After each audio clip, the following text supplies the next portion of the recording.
Hey, beautiful listener, beautiful slophead. This is a friendly reminder to fill out the survey in the show notes. Our episode 100 is coming up, and we'd love to hear what your favorite bits and what our worst takes are. The last chance to fill this out is on June 29th, so please get that filled out. Thank you so much, and enjoy the show. That show is not for kids.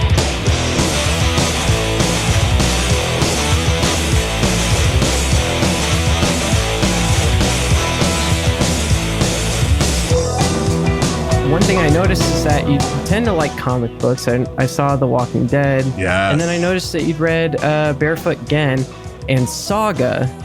And I was curious, with all of that, it seemed like you'd never really crossed over into manga. And I was kind of wondering why. Oh, that's a great question. I don't know. I think it's a generational thing, I believe. It's just, my niece loves manga and anime. You know, I took her to our first anime convention a couple of years ago and she loved it. And I was like, I have no idea what any of this stuff is. So she was sort of helping me out. And slowly but surely, I've sort of learned about One Piece and Death Note and a couple other things that she liked. And also it's sort of crossed over in the board game world. I played some of the One Piece board games. I don't know. I guess I'm just like into the classic, mainly like Spider-Man's my favorite superhero. And I love a comic book called Gru the Wanderer by Mark Evanier and Sergio Aragonis. He was the guy that used to draw the little margin in the margins of Mad Magazine. Basically what I'm saying is I'm old and that it's just, a different generation. Does she do the thing where she's like, Luffy is kind of the Spider-Man of manga? She did. Oh my gosh. Equated. She was trying to. Yeah, totally trying to make it relatable to old Uncle Ruel, and it went in one ear, out the other.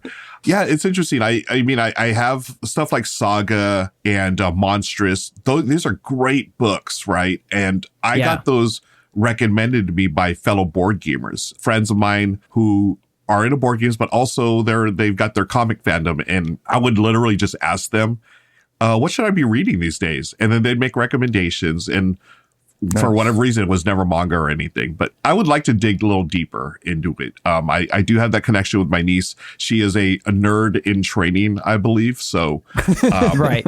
You know, I played board games with her from a very young age. So I got her into games, but she's doing the whole manga thing now. So I need to reach out to her and learn more because I know there's a lot of great stuff out there. It's just, man, I'm old. I like Spider-Man and stuff, you know? And to be fair, it is a wide world, and the variance as far as like the quality of what you're going to read can be quite high. But I suppose it's kind of the same with comic books. For my part, I need to get into Spider-Man, I think, because there was a period where I was like subscribing to comic book issues, but it was mostly DC. So it was like Green Lantern. I'm a big fan of that one. I've since found out that the affordable way is to just check out trade paperbacks from the library. Right? Yeah. That's like the great hack right there. Like, you know, hopefully everyone's got access to a library that does this because I do. And that's how I went through the entire Walking Dead series was just, you know, once every like week or so go to the library. Oh, okay, I'm on this volume now, volume 4 or 5, etc. And that was a great series. I love that. I don't know if they're still publishing it, but I read a ton of it. It was fantastic. I should probably check that one out myself. It's there's no reason I haven't read it, and you know, a lot of the books tend to be better than the shows in my experience too. So, agreed. But if you don't mind, I'm going to give you a recommendation. This is going to be like my, you can consider it a challenge perhaps. Yeah, Ruel, welcome to Shelf Stable, where we provide unsolicited recommendations from the get-go. Right? It's just like, you know, I saw like you had like Watchmen, Mouse, Barefoot Gen. I'm like, if those all hit for you, my manga recommendation, the one that I think could break you into the scene is Berserk. You probably heard of it. Yeah, I have. Okay. Yeah. I do endorse this recommendation. This is a really good foray given the series that you're into. Okay. Cool. Berserk. Yeah. And I've heard about it before. So I will definitely take a look at that. The only downside is that you're kind of starting with the goat, so everything else might be a little bit downhill. But I have other recommendations. You know, if you read Berserk, you're like, I need something similar. I love the fact that you just gave me the goat right away. I think, you know, why not start with the best and then, you know, see what the honestly, see what the medium can offer. Right? It's all downhill. Ruel, welcome. to Shelf Stable, a podcast celebrating board games that have stood the test of time. I'm your host, Kenny Katayama. And I'm the other host, Tom Bowers. Today, the featured topic of the week is the Great Cull. How to help us, and here to help us find the answers as to how we can cull our gaming collection and pin it down to the best of the best. We've got Ruel Gaviola here on the line with us. Welcome, Ruel. Hi, Kenny. Hi, Tom. Thank you so much for having me on. I really appreciate it. And as far as the Great Cull, I was hoping you would be able to give me hints because I don't know how the heck to call games. Yeah. We'll figure it out together. We'll figure it out. It's kind of a cooperative game in and of itself. If you will. Yes, that's right, Tom. Absolutely. But Ruel, first, who are you? Who do you think you are? You've been around places. It's been quite a journey. It's an ongoing journey, and I'm very grateful for the things I've seen and done and games I've played. I started back in 2015. That's when I first actually got into the modern games hobby. I bought a little sort of a niche unknown game called Pandemic back in 2015. And because of a little show that people may not have heard of called Tabletop with Will Wheaton on YouTube. Wow. Yeah. My wife, Michelle, and I, we just stumbled upon it one day.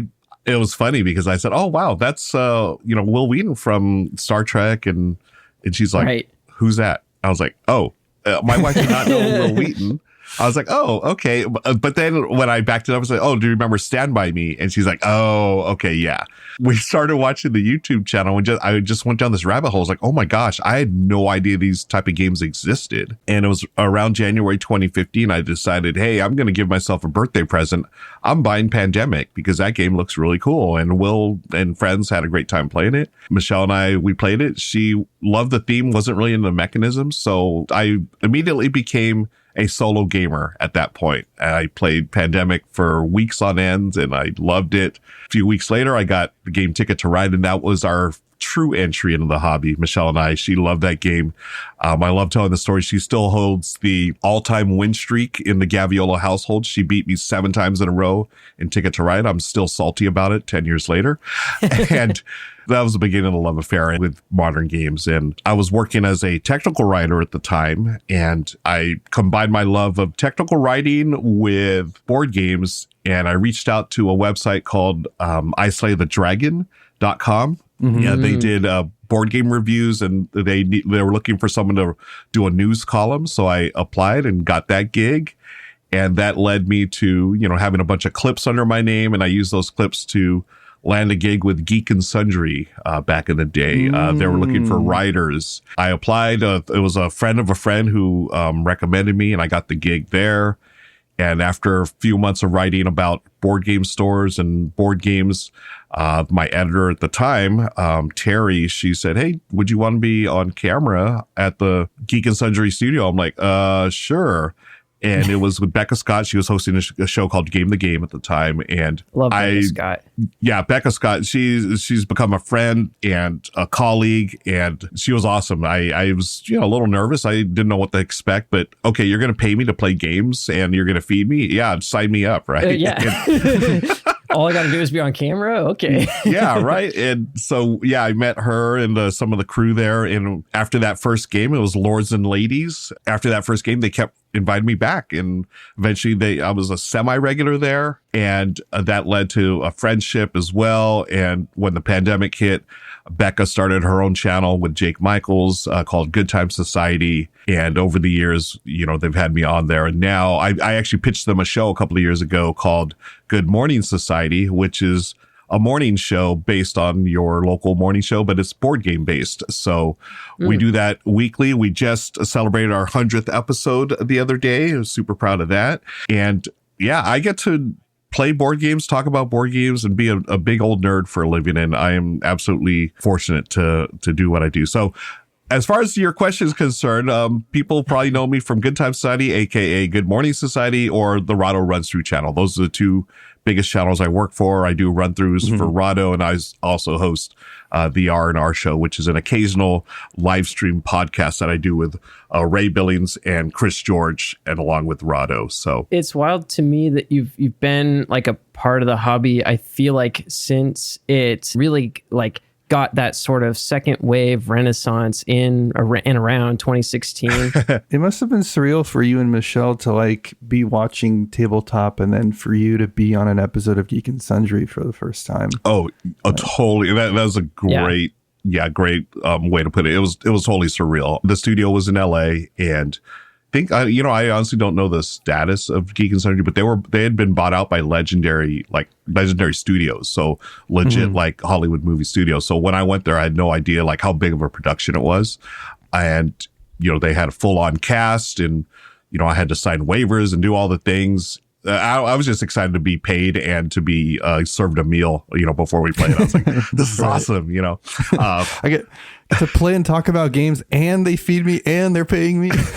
Seriously, it was the best thing in the world. And that pretty much solidified, I want to do this for a living. Pandemic actually kicked things off because at the time I was traveling to a couple of different studios in LA and actually near San Diego, which is south of Los Angeles, about 2 hours, with Renegade Game Studios. I had just started live streaming with them. And after like 3 or 4 live streams, I was like, pandemic, everyone stay home. I was like, oh, great.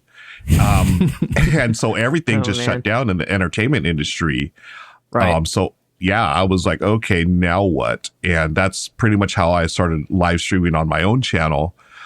Michelle and I, like everyone else, we're trapped here at home. What are we going to do? And I just, we love playing board games. I was like, do you want to play one on Facebook Live? And we can talk to our friends while we do it. It's like, okay. Nice. And that just sort of kicked off things where I became a regular live streamer on Facebook Live, then eventually Twitch. And our daughter, Lauren, came home because she was studying at school at the time. And hey, pandemic, I need to come home. Sure. So she became part of it. Honestly, it was this really cool thing. I mean, not the pandemic, but we could get together every day. We called it Live at 5. So every day at 5 p.m., we got together, played a game on stream. And it was a way to like check in not only on ourselves, but with our friends out there and our family, because we couldn't go see each other in person. Right. So we would always have this like little mental health check, and then we'd explain a game. We'd play stuff that are from our shelves. And we did that for like a month straight, like every single day for like 30 days. And then we're like, okay, this isn't sustainable, but well, we're just going to continue doing it. And it lasted for, I don't know, until Michelle and Lauren could go back to work and school on a regular basis, which is like about a year later. It's so weird to me that we all lived through a pandemic. Is that just me? Like, it's really it does feel like it was like some kind of like surreal experience we all had in a dream. Yeah, totally. And like here we are. Like a year-long David Lynch film for me. Year long. It was longer than that. It was. Well, yeah. But yeah, it sounds like you made the most of it, to say the least. Like, and it's funny too that pandemic was your entry point into the hobby, right? And then, and then another kind of pandemic became another catalyst for your board game career, if you will. Yeah, unfortunately enough, like playing all that those games of pandemic didn't really help with an actual pandemic. Yeah. Tom, I'm just realizing there's definitely a bit of like guy who backseat coaches somebody with an MD because they played Pandemic a few times. Like that's definitely a person, right? Yeah. Someone's like a literal doctor and they're getting told, or have you considered flying to that part of the world? Imagine being like a viral pathologist or whatever, like someone who like studies the way viruses like spread as for a living, and then like playing your first game of Pandemic and like the person teaching you the game is like no. I love that. It's like you're talking to the experts. You know what you need a pilot. That'll help. Yeah, right. Yeah. You really need a pilot on the team. Here, I'll show you how it's done. Yeah. Have you ever considered building more research stations? Come on. Post-mortem on the COVID epidemic, and you're sitting there with somebody who's just like, I just think they didn't build enough research stations. In a way, kind of. Right. All right. Well, Ruel, we're going to go into a very special segment here. Are you ready? I'm ready. I want to give kudos to Tom here. Usually I'm the one that's like looking up a bunch of stuff, but he did like a lot of the heavy lifting. Saigon Bakery. Tell us about their sandwiches. Oh my gosh. Wow. Oh, Katie, that just shocked me. I'm literally shocked right now. Like, oh my Lord. Y'all did your research. Oh my gosh. Saigon Bakery in the San Gabriel Valley. I always like to preface this. If you've never been to Los Angeles, you know how most cities, major cities, have a Chinatown. LA does have a Chinatown, but we do it even bigger than that. We have the San Gabriel Valley. It's an entire valley of multiple cities that are like Chinese, Japanese, Filipino, Vietnamese, all different types of Asian foods that are throughout this entire valley. It blows away any Chinatown in the world. I'll tell you, it's just got such a wide variety of food. And Saigon Bakery is my go-to bakery for banh mi, Vietnamese sandwiches, because they bake their own bread fresh in house. So it's a bakery first, but then it's also Vietnamese. So they have the, Vietnamese meats and everything else.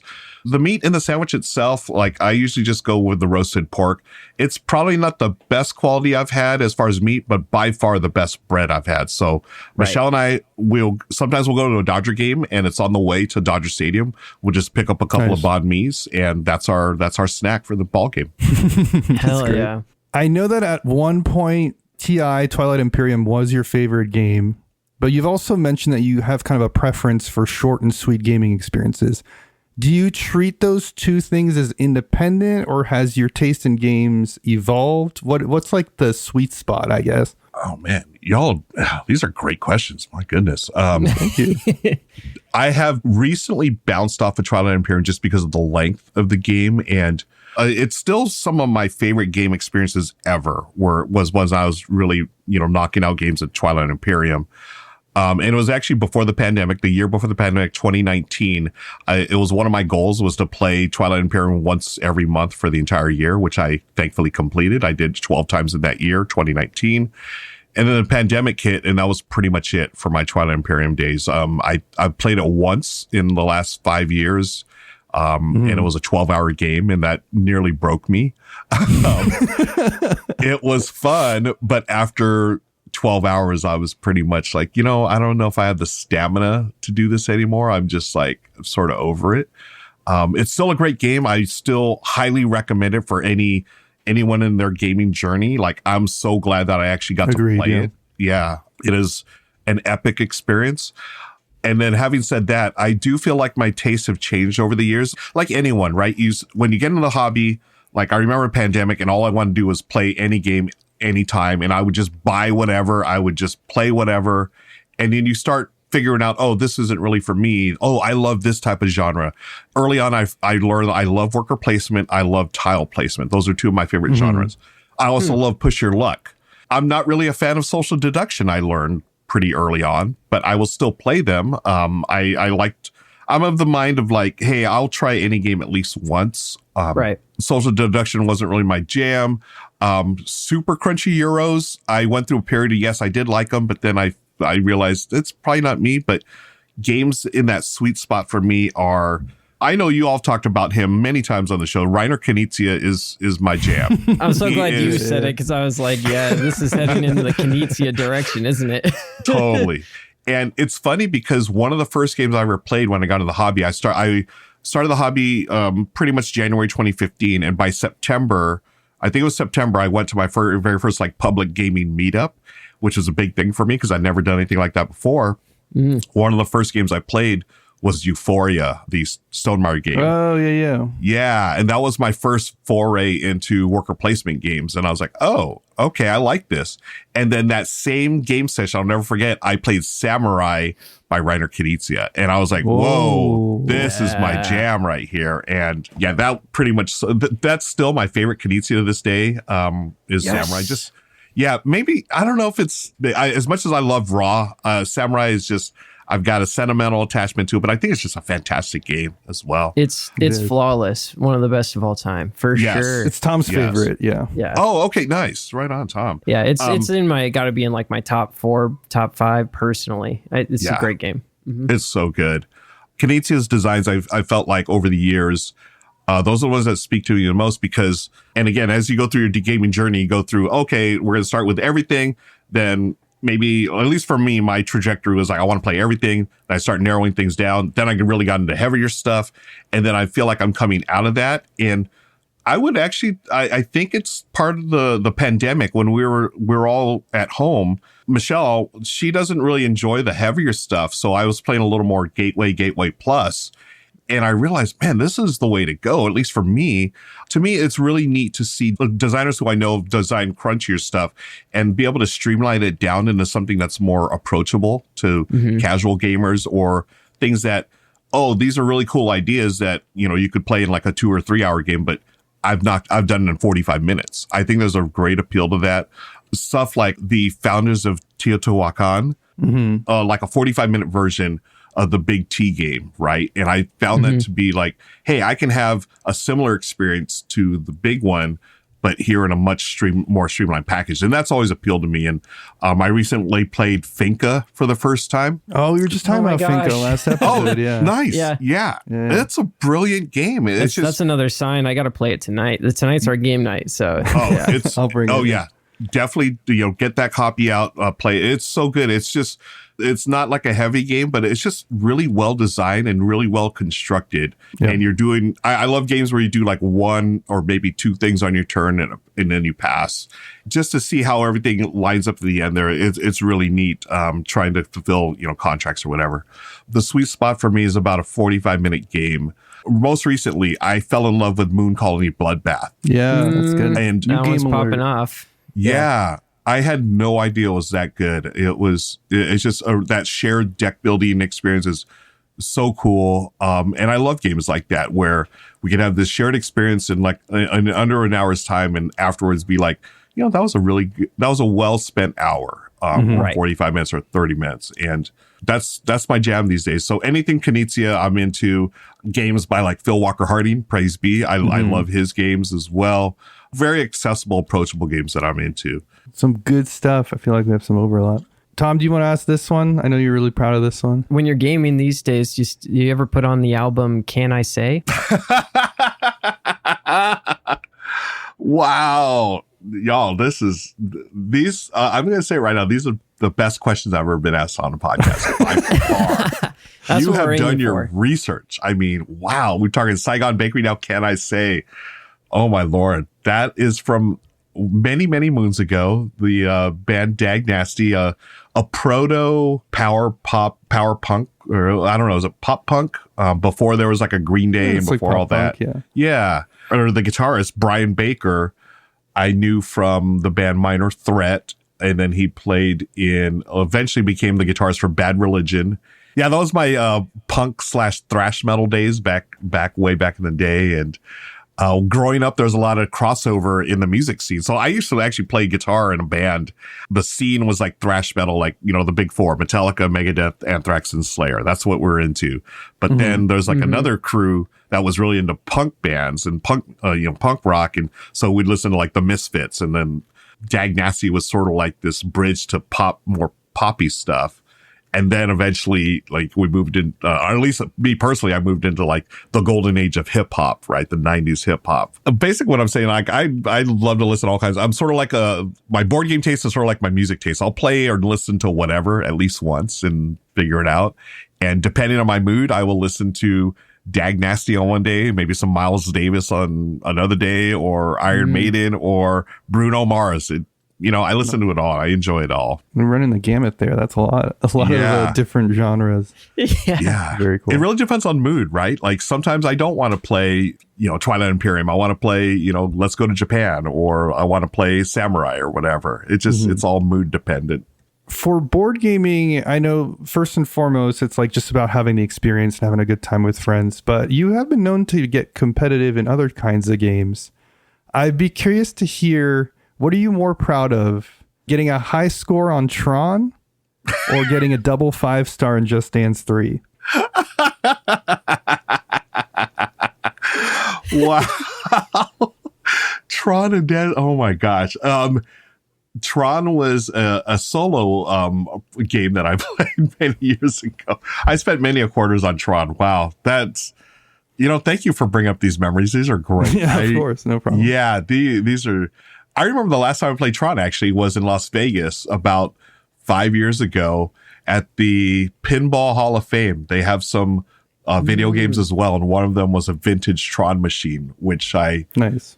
Yeah, I got to play it and I realized, well, I'm not very good at this game anymore. I also, oh man, wow. Just Dance 3 is definitely the bigger achievement because I achieved that with Michelle. We locked it down. We knew all the moves, and we used to crack people up. We would be playing the game. It was the one song we knew. Oh my gosh. It was, I forget the name of the song, but it was the one with Nicole Kidman. Is it Something Stupid? Robbie Williams, Nicole Kidman? Yes, the Robbie Williams one. What's the name of it? Something Stupid. That's it. Oh my gosh. We knew those. Oh, that was so much fun. And, we had a Wii at the time, a Nintendo Wii, and we would have family come over. And my niece and nephew, it was their game. And we ended up buying a copy because of them. They were, we got to play this. Okay, this looks fun. And we got so obsessed with it. By the next time they came over, like a couple of months later, Michelle and I had locked down Something Stupid. So it was like perfect dance, 5 stars every single time. My nieces and nephew were like, what the heck? We're like, that's how we roll. You got to bring your A game here to this house.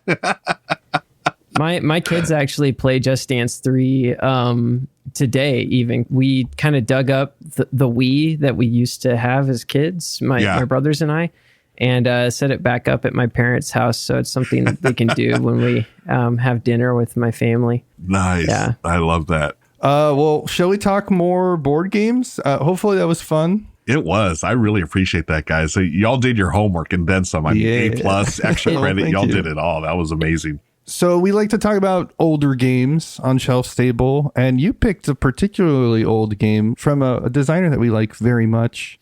Do you want to talk to us about Bazaar? Yeah, I would love to. Bazaar by Sid Sackson, a classic game from, according to BGG, it was 1967. Yeah, that's wild. So, his games, I mean, obviously the big one is Can't Stop, which I think is still one of the best pure push your luck games ever made. Mm-hmm.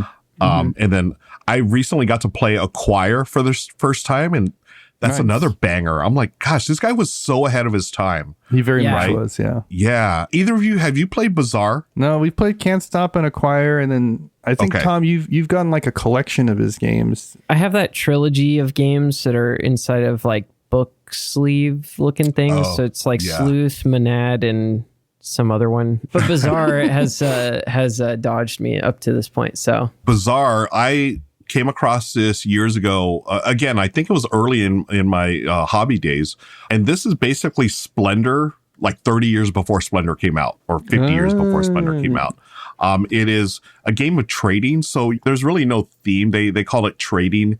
You're just trading cubes for cubes.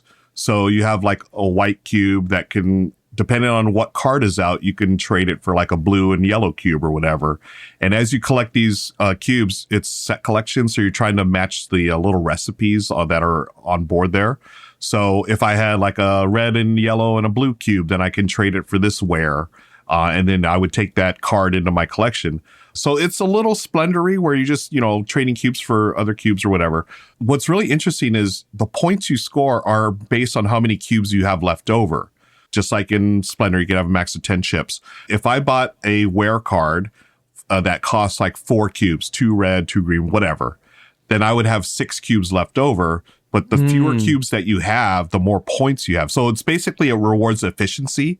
If I had like, exact 5-for-5 match or whatever, I would get, more points. And so there's been many versions of this over the years. And the first time I played it, it was with like little stones.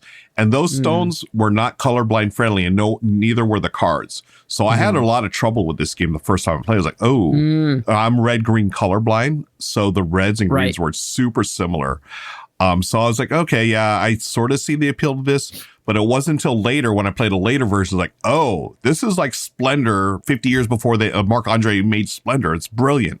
Right. And now I have like the latest version from, I think it's Eagle Griffin, and everything's a lot more colorblind friendly. And the game, I just, again, Sid Sackson's so ahead of his time in game design. It just blows me away that I know he gets the credit he deserves, but I feel like he's still sort of underrated as a designer, because those three alone, like I feel like Bazaar, Acquire, and Can't Stop should be looked as like pillars in design, board game design. They're just, it's brilliant. He's sort of got this Reiner Knizia thing going on where there's not that many rules. And there's not much rules overhead. Yeah.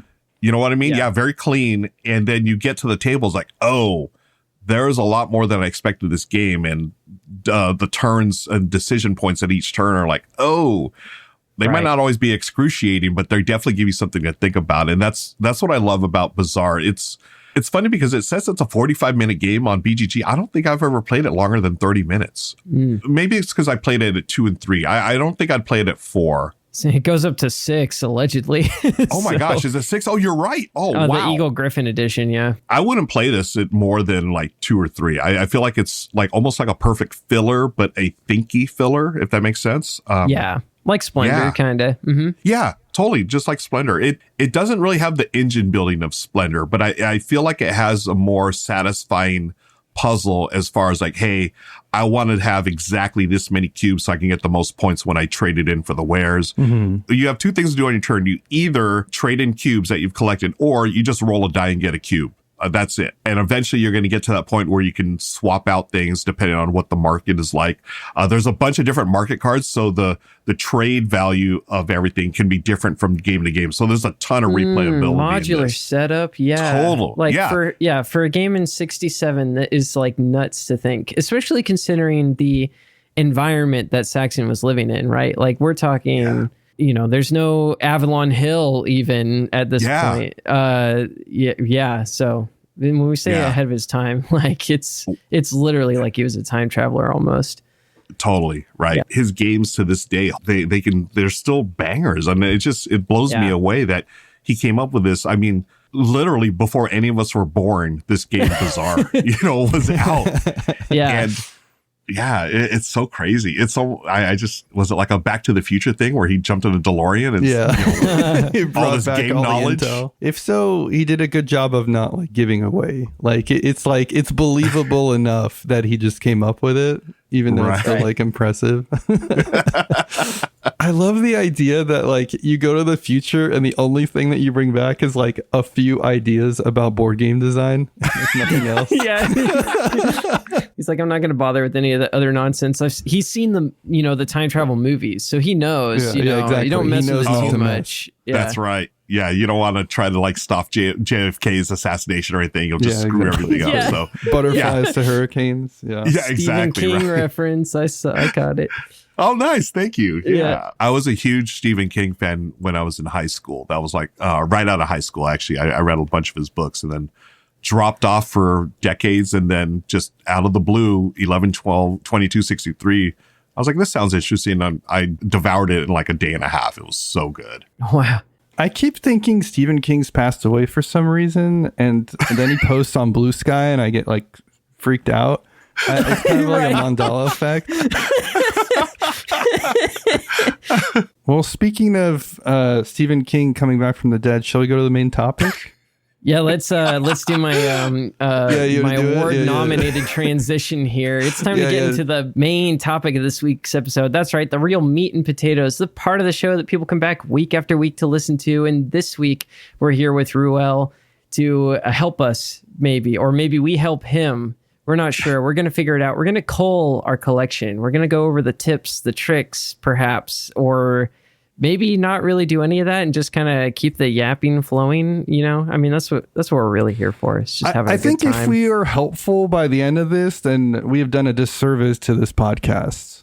I think it's it's not in alignment with our brands, as just all I'm going to say. We should give the same level of advice as we gave for dating back in the Valentine's episode. Yes, there you go. But this is for culling your collection. We described some of the best possible dates you could go on, I think. Mm-hmm. Like taking a vegetarian to Outback Steakhouse. And then walking them through Android Netrunner or something. It's getting started with Android Netrunner is your first ever game. I remember that episode, actually. That made me laugh out loud. Yeah, that was great. The first time gamer to sit there with Android Netrunner. Like, okay, here we go. Or what was the other one? It was like Magic the Gathering or something. Like just briefly explain the history of like the Deckmaster system and like what Richard Garfield was cooking. Yeah. Ruel, where do you stand? Like if you were to describe your relationship with your collection, do you have a bunch of games? Do you have like your own personal and then the ones you have for review and those are kind of independent? Like how do you usually go through this? Like many of us listening to this podcast, I have way too many games. Mm-hmm. And it's a mix of personal and then work stuff. And I'll be the first to admit, I do a really poor job of separating the two. It's just all sort of like there's literally piles of games. Whenever you're passionate about something, you know, it's going to show on your shelves or in your home or whatever, whether it's games or books or movies. Before I got into board games, I was much more, I read a lot more. So I had shelves of books. Mm-hmm. It's really just amount of physical space that you have for your collections of items, I guess. It's just a matter of physical space, why I need to cull, because I have all these games. I couldn't tell you the count, but it's getting close to 1,000, unfortunately. Mm-hmm. Wow. My guest room in the home, well, it used to be our guest room. It is now my studio / workspace. And that's where I have the majority of my games, but it's spilled out now where there are sounds like they're just games. Like coming out of the door. Like literally it is. Like I could open the door right now and show you there are boxes of games right outside here in the hallway. I have boxes of games in my bedroom and I have boxes of games in the living room, not to mention all the games in the garage. So it is ridiculous. I don't know why we as board gamers keep so many, because we can only play one at a time, right? Right. Sort of like reading a book. You can only read one book at a time. I mean, I guess you could read several books at a time, or you could have several games going on at once. But it's the collector. This is why I came out on the show, so you guys could help me figure out how the heck to get rid of so many games.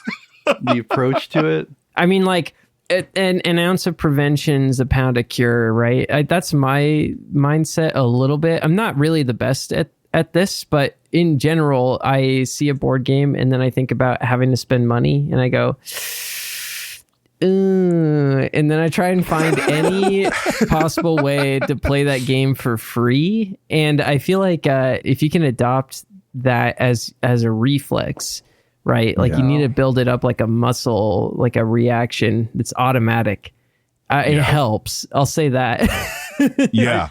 I do think we are in kind of a unique position, Tom, where like a lot of what we talk about is already out there in the wild. Whereas like a lot of what other folks who are talking about games have is like stuff that they've just received. Whether that's something that they've sought out or that they've received as a review copy. It's like, it's a different ecosystem. And in some ways we are fortunate in that we can have our cake and eat it too. We're able to do the like find a free version to borrow or to play with a friend or to get from the library. But then also we get to like talk about games. I don't know how we did that, but it's not as easy as just being like, well, Ruel, why don't you just like not talk about new games? Like, right. I feel like right before the pandemic hit, I felt like I was doing a good job of, hey, if I bought a game, I would require, or I would tell myself I need to get rid of a game. So one in, one out, that type of thing. And I felt like I did a pretty good job. But once the pandemic hit, it was like, okay, buying or getting all these games and they're just going to sit here. And then coming out of the pandemic, and also, well, actually, now I think about it, before the pandemic as well, like I was in certain game groups where if someone had a copy of whatever, then I knew I didn't have to buy that game. It's like, oh, I can play Daryl's copy or I can play Oscar's copy or whatever, right? And then pandemic hit, it's like, oh, all the games are here at my house now, or I have these games. Oh, I can't see Daryl now. I need to buy that game because I wanted to play it, right? And slowly but surely it built up here during the pandemic, and now I haven't gotten rid of him. I need to. Stupid pandemic making me buy board games and keep them all. That's a fair enough point, I guess. Like, it kind of what we're saying really is your net work is your net worth when it comes to your board game collection, right? The more you can spread it around, the better. But then you have once in a lifetime cataclysmic event, and you realize kind of how unprepared you are, I suppose, or more accurately, like how much you rely on to just always be there. And it's kind of true. It's like one person moves away or something happens and all of a sudden like you just lost a ton of access. That is challenging. That's for sure. That's why I always cry when somebody moves away in our game group. I'm not actually upset about them leaving. It's more because like, I'm not going to be able to play Great Cull anymore. Yeah. I had that copy of Blood Rage or whatever. I'll miss you, Blood Rage. I mean, I'll miss you, John. Yeah. Ruel, you kind of touched on this, but I feel like there are a lot of different motivations for keeping one's collection, to a certain amount, or, just for culling and things like that. And I think that motivation is probably what informs the approach as well. So one reason is like, I don't have space anymore. But that's very different from I want to keep my collection to X number. And yes, the thing you're doing is the same, but like how you do it and the reason you do it are very different. Right. Yeah, I don't have space. And it's funny because if you really take a step back, it's insane that you would have like 500 games. Really? 500 games? It's all relative though, right? It's like... Yeah. It's funny though. Grant Lyon, he is a great comedian, a board game, influencer. He has this bit where he talks about how he would go on a date with someone for the first time, and he would always be afraid to take them back home because he has 500, 600 games, and to us as gamers, oh yeah, that's cool. But to like non-gamers, to like that's like serial killer stuff. Like, why do you have 500 games? You know what I mean? Yeah. And I love that bit because when you step outside of yourself and really, before I got into board games, as much, back in 2015, I would have thought the fact that I had 500 games or 1,000 games would be ridiculous. Like, there's no way. But then you're into it. It's like, I love this game and it reminds me of this, or I love this mechanism. And I'm looking at my game shelves right now in back of me, and I'm like, why do I have so many games? Why can't I get rid of these? But I love this. I love this game and I love this experience, and I want to share this joy with. Oh, Michelle hasn't played this one yet. I played that 5 years ago and it's been sitting here and she still hasn't played it. I need to have her, play this with me. And I don't know what it is. I need advice. I need help, people. I need help. He's begging for advice. One thing that I don't see being put out there as advice as often, and I'm going to invoke the Tom Bowers thing here and reference Magic the Gathering, but it's the approach to keeping versus getting rid of. This is very prominent when you're doing like deck building. Mm-hmm. Oftentimes people are like, okay, I have 120 cards. What do I cut? But I think that oftentimes that can be a pretty backwards approach, because then you're looking at each card and you're going, oh, but I want this. And oh, this will be so good in this scenario. And like, that's really not a healthy way to approach building the deck. Sometimes it is.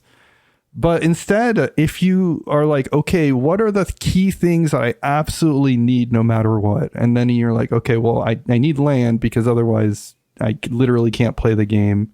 So we're keeping this X amount of land. And then these are the key parts of the deck. All of a sudden you have like a subset of things from which you can do a second wave of like, well, this is really critical, even if it's not absolutely necessary.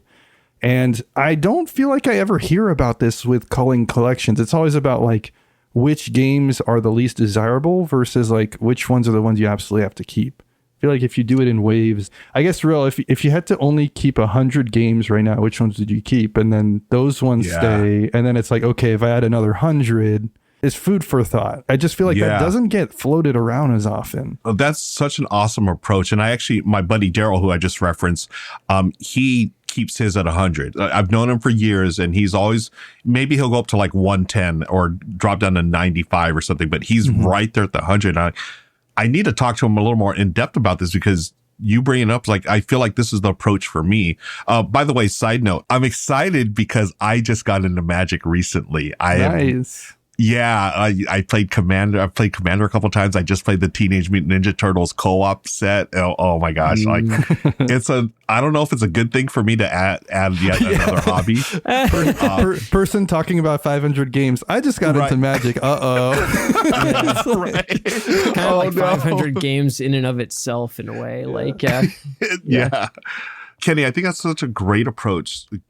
Start with that number 100. And I feel like I need to start with a number and then work my way down to that. And, there's only so many worker placement games I would need in my collection, right? That I feel like would sing or, would speak to me. And same with, I'm a big word game nerd. I love word games. Nice. So I feel like I would keep several of those rather than, abstract games I can come and go. I probably need like a couple. Nah, I'm good. But word games I'd have more of, et cetera, et cetera. I'm glad you mentioned that. I feel like oftentimes there's like a desire or a philosophy that you only keep games that don't overlap. But like if you love word games, doesn't matter that you have 2 word games or more. You know, Exactly. I think it should be about like what is important to you. I was going to say what is fun to you, but like sometimes even just owning a game provides enough satisfaction, which I know is like a shocker kind of statement coming from our podcast where we tend to be like, don't buy into the cult of the new or whatever. But like, I do think that there is value to just owning a game. And I don't think you should necessarily cull something just because you don't get it to the table as often.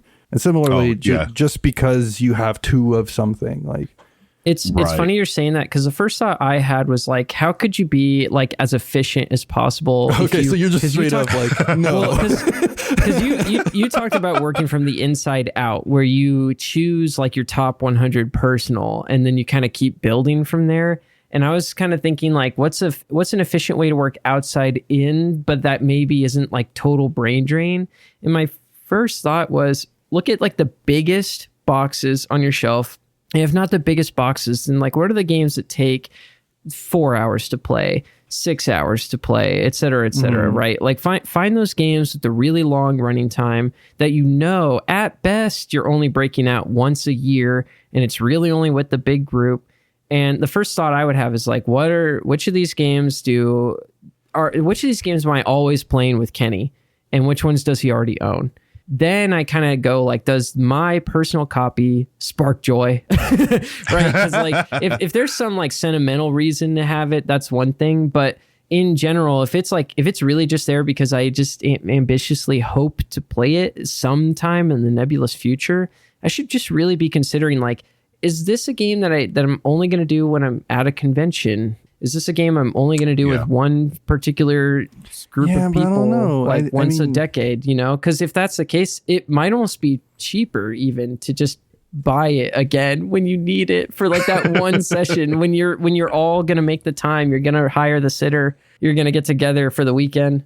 I don't know. That's my mentality a little bit. I'm thinking Twilight Imperium, right? Like I don't own TI, but like that's one where like, yeah, you're not going to play it for another 4 years, but like, even just the memories of playing it makes it worth having it for some people. And I don't think that works with what you're proposing. Well, that's where the spark joy test comes in, okay, right? So but if you're inundated, yeah, let's say that you know, Twilight Imperium's a big deal, or let's say that you've got a copy of Gloomhaven that you've literally burned through. Yes, the memories are always going to be there, and maybe having some memento of it on your shelf is worth considering. But somebody else is waiting to create those memories and would love to get your copy on the cheap. And then you save the shelf space. You take the guilt, seeing the dust collecting on the top of the box off your mind, and the memories are going to persist, right? Those aren't going anywhere as long as you're around. Yeah. It's like a fear of death. It's like being unable to embrace your own mortality in a way. I read about this. Someone talking about like not throwing away your kids' art. It's like the same thing where it's like sure, I don't know. It's not so significant. The quicker we accept our own mortalities, the easier it will be to color collections, is what you're saying. Yeah, think about like what's realistically going to happen to it after you are gone. Like your kids, your next of kin, whoever is going to have to take this on, and they're not going to know what was a treasure to you. Like they're just going to kind of know if it's like a game that means something to them. Right? No, we must honor his legacy by keeping this half-finished copy of Pandemic Legacy. Yeah, the literal legacy lives on. I like the idea that the like people come over, they're like, what is that? And they're like, oh, that's Pandemic Legacy. Oh, can we play it? What, we actually can't. It's like partially finished. It's the memory of my parent. Wow, this got deep really quick. I love this. It's like going from how are we going to call games to how do you establish your legacy after you left this earth? So, after you leave the mortal coil. Ruel, do you have any games where you're like, I know I am probably never going to play this again, but I will never get rid of this? Is there anything like that? The closest I would say is probably Twilight Imperium right now, just because I have bounced off it. It's been 5 years, but I'm looking at my copy right now. And as you're talking about, what am I going to do with this? I know I'm definitely going to play it at least one more time in my lifetime. I know that for a fact. It's a great convention game, right? One of those games like I can stay up all night, play it. Yeah. And my copy, I'm very fortunate. I have a organizer in there already, so it makes setup super easy. I have the play mat. I just know if and when I play it, it'll be easy to set up, because that game, obviously it can take a while to set up and everything. Right. And I have I laminated the player. I printed out and laminated player aids, and I did all this stuff when I was super into it. I printed out some rules for like a variant or whatever. So I have all that stuff in there. So I'll probably keep that one. As I'm looking at my shelves right now, as we're recording this, there's a bunch of games okay, yeah, I really enjoyed that game, but do I really need to keep it? Probably not. It's I know so-and-so has a copy of that. I really don't need that. Well, here's an example. Spirits of the Wild. I love that game. I don't think I've heard of that one. It's a 2-player game from about 5-6 years ago. It was funny. It's from all companies. It was from Mattel, the toy company. Oh. And it is an absolute banger. It reminds me of a 2-player, like a Steve Finn game, where it's rules are pretty easy to figure out. Right. There's a bunch of set collection. But I have the original. It had been out of print for years. And then they reprinted an edition, I think last year or the year before. And it was terrific. And they actually improved the game, where they made a little modular playboard, et cetera, et cetera. So I have these 2 copies of the game, the original and the new one. Do I really need both? I don't think I do. I think I can get rid of my original copy. Yet here they are. They're staring. Both of them are staring me at the face right now on the shelf. What is not compelled? I need to be compelled to move it along. And you know what it is? This is like therapy to me. Like talking to you two. I'm going to get rid of that copy of Spirits of the Wild. It's gone. Oh, there you go. Yeah. Maybe this would be kind of ridiculous, but it could be helpful for some people, because I totally get having strong emotional attachment to inanimate objects, and I've got my little shoebox that has all these random things from my life, the mementos. Yes. Everyone's got their little box somewhere in their house, right? Or something like that. And so I know I have mine. But my point is that if I needed to get rid of those things, it sometimes helps me feel relieved if I can digitize the memory of it in some way, or if I can recontextualize it, right? So if you scrapbook all of the wrappers and movie tickets that you've kept from all those dates you went on in high school or something like that, which is not me, but some people actually had a dating life. But you put that in a scrapbook, right? That's recontextualizing it. You're making something out of it, and then you're kind of condensing it in a meaningful way. I feel with board games, you could eulogize them before they ship out. So you're saying before Ruel gets rid of his copy of TI, before he gets rid of Spirits of the Wild, etc., he should get an Exacto knife, cut out the top of the board game, and put it in a scrapbook, and then ship it out. Yeah, I think that could be really good. No, more realistically, get one of those, what are they called? Polaroid, one of those new Polaroid type cameras, right? This just to elevate this, right? And then handwrite a journal entry of what made the memory of this game so special to you. Polaroid picture of the game. This sounds silly, but it could really help people, right? And then you just lock that in a 3-ring binder, and it's you just have this. You just have this. You have this journal of gaming, and I feel that will build up over time, and it's going to be a much more impactful thing to leave behind. Wow. Than a bunch of copies of the game. Kenny's just dying over here. I'm just thinking of somebody going over to Ruel's house and being like, "Oh, what should we play?" And he's like, "Oh, what's this binder?" And he's like, "No, don't look at that." Pictures of board games just taken with Polaroid camera, like Polaroids of board games, dimly lit. What is this? Okay, that's funny, because in my head I was thinking pictures of me with a game. So I'd be selfies, yeah, selfies, or me kissing TI, the box of TI, whatever. Michelle's just Ruel, what is this? Oh, that's so good. Like maybe that's too deep. It's too detailed, right? Maybe no one's got the time for that. But like if you're really like you're just really holding on to a bunch of stuff because you're like it meant so much to me at one point. No, and I don't want to lose it. that treasure. Right? I get like, it too. Yeah, that's how you retain it, but you condense it at the same time. I think the sentiment is perfectly valid. I just love it out of context. You're right. Just make sure it's very well labeled and it's locked in a safe, so you don't have to I don't know, be vulnerable in front of your friends, Kenny. Your friends laughing at you. What is this? You have emotions about board games? Cringe.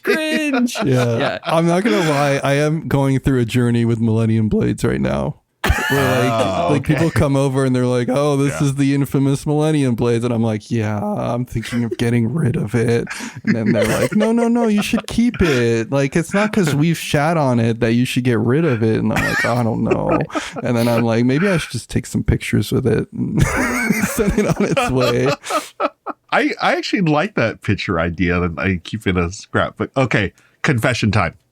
We talked about at the start of my journey, 2015, I went to my first board game meetup. Yeah. For the first 2 years, about 2 years I was in the hobbies. From that moment on, I would keep a little journal, like on a Google Doc or whatever, where like each night, like I was so into it, I was like, oh, I played this game with this person. This was before BG Stats, the app, right?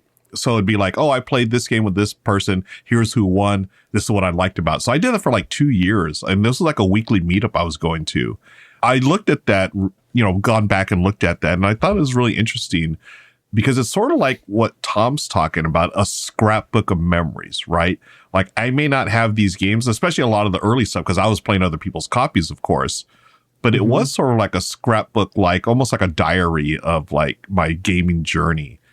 And I do feel it was super helpful. And also it's a nice way to look back at like, hey, here's what I was thinking when I first got into the hobby. Right. And like, oh, I was so into this game called Samurai. And it was neat to look back at like, oh, even back then I liked the Knizia before I even knew what it was or like who he was. Right. Yeah. Right. If you consider that the collection, right? I think we talked about that previously, Tom. Like it's easier said than done, but manifesting the desire to collect in a different way. Like if you're focusing on if you're focusing on plays, right? Or on journaling, right? Of having a collection of experiences that you journaled, you're still getting that feeling, but like you're not as compelled to keep the physical object. Yeah, because you got this journal. You know what helps too is just talking it to about this. So I feel like we should do like board game therapy perhaps, or like culling therapy like this, because this really helps. And as I'm going through my culling journey now with you two, I'm already looking at like Spirits of the Wild. That's gone after this episode. I'm just going to give it away or whatever. I'm looking at other games on my shelf. Like as much as I love Pictomania, when's the last time I played Pictomania? It's a great party game. It's gone. I need to move on. I know I've written about that in my journal because I played that for the first time at Gen Con about 4 years ago. So I have that memory, of who I played it with and everything. So we're doing it. We're making it happen. We are. This is great. The other thing that I've leveraged a lot is our local library. Do they have games in your region? They do. And they started a few years ago. So I used to go to the library a lot, and I would ask I became friends with one of the librarians, the reference librarian, I think. And, I was like, hey, when are you guys going to get board games in here? It's like, oh, we don't have them in the budget right now, blah, blah, blah. But they actually would have like game nights or game days. Like once a year, they'd have a big game day, and one of the employees would just bring their games and show them, play them. Years later, I mean, this was a few years ago, they have a library of things now, so you can check out like a violin, or you could check out a copy of Wingspan, or so they have ventured out into that. Unfortunately, I have not been over there to check out what they have recently, so maybe that's another avenue I need to explore. Yeah, take a notepad and write every single one down. Probably can look it up online, be a lot easier. Yeah. There's like filter options, Tom. Yeah. I love the library. that's another thing. Man, this is great talking to y'all. Like I'm remembering about, Vietnamese bakeries and emo pop punk bands and now the library. All things in my past that have such fond memories. I guess the lesson as always is it's not about the games you own, but the games you've played along the way. How's that work? And here you were saying you haven't read any manga or watched anime yet. You already got the conceit, the central conceit of most shonen. But that's going to do it for this week. Thanks so much to everybody who listened to this. Thank you to Ruel for being on the show. I appreciate you. And I want to say thank you especially to our Patreon supporters. You can subscribe to our Patreon for free at patreon.com/shelfstablecast. You get access to our monthly newsletter for free. You can get access to unedited episodes and monthly bonus episodes if you just consider subscribing at one of the paid tiers. Helps us make the show the best it can be, keeps it as ad-free as possible. Thank you to Michael, Tyler, Devin, and Josh, the Boise Rainbows, for the segue music we didn't use this episode. And thank you to Bonehouse for letting us use your song Rot as our opening theme. Ruel, do you want to plug yourself, and where can people find you? Tom, Kenny, thank you so much for having me. This has been great. I had such a great time talking to y'all, and the memories that you helped me remember and revisit, this is fantastic. Best thing ever. New memories we made together. The memories we made together along the way. Friends, you can find me at Ruel Gaviola on most of the socials or Gaming with Ruel. You can find me every week on the Good Time Society channel on YouTube and Twitch, where I host Good Morning Society with Becca Scott. That's every Wednesday live at 10 a.m. Pacific. And you can also find me on Rado Runs Through and then my channel Tabletop Tonight and all kinds of places on the interwebs. Just find Ruel Gaviola. Awesome. What do you think? Did we actually talk about culling? Did we resolve anything? What are your opinions? You can send it directly at shelfstablecast@gmail.com. Let us know your thoughts. And if you're loving the cast, consider dropping a review, hitting a thumbs up wherever you see it. Even if it's not related to the podcast, just press a thumbs up button. All of this and more available in the show notes. Ruel, absolute pleasure. The charm, the sheer amount of positivity you bring, it was a real joy having you on the show. Thank you, friends. I really appreciate that. And likewise, y'all do a great job of bringing that joy to the podcast and listeners' ears. And I love the fact that we can talk about stuff like this and have a good time. Thanks again, you guys. Yeah, well, we appreciate you having you on. It's been awesome. Tom, I had a goal to keep my collection to a certain number. That, amongst other things, is what we're going to be reviewing next week in our mid-year check-in. Oh, boy. I'm sure you're excited, Tom. You got to look at that resolutions list again. We're going to look at my resolution bingo for the first time this year. See if I did any of them. It's crazy. We're already halfway. Yeah. Well, yeah. That's what you'll be hearing next. Bye, everyone. Tune in next week. We'll see you then.